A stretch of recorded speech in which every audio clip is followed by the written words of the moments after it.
Good morning, જય શ્રી કૃષ્ણ. આજે સવારે વહેલી 5 વાગે મારી સવાર પડી હતી. તો સવારમાં મેં સરસ મજાનું હિરેનનું ટિફિન બનાવી નાખ્યું અને ટિફિન જોઈ લો. પછી અમે લોકો નીચે ઉતર્યા. ગોર પૂજવાની હતી એટલે ગોરમાને પૂજા કરવાની અમારે લોકોનો જ વાર હતી. તો મેં મારી ફ્રેન્ડે થોડા ફોટોસ ક્લિક કર્યા. ત્યારબાદ અમારો વારો આવે એની રાહ જોતા હતા. બીજા લોકોનો વારો ચાલતો હતો એટલે અમારા વારાની અમે લોકો રાહ જોઈને બેઠા હતા. થોડી વાર થઈ ત્યાં પછી અમારો વારો આવી ગયો. અહીંયા શક્તિભાઈ બેન દેવ રમે છે, આ વૈરાગ્ય છે. અને પછી બધી લેડીઝોએ મળીને ગોરમાની આરતી કરી. પછી સમય થઈ ગયો ઘમર વલોણું કરવાનું.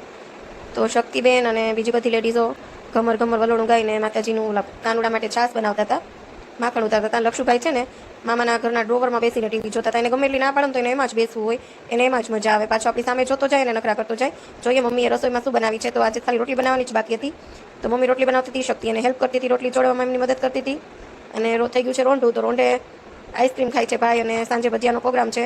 તો હિરેન પણ મને હેલ્પ કરાવે છે ભજીયાના કટિંગ કરવા માટે. તો આવી જાઓ બધા ભજીયા ખાવા. મળીએ નવા બ્લોગ સાથે. જય શ્રી કૃષ્ણ.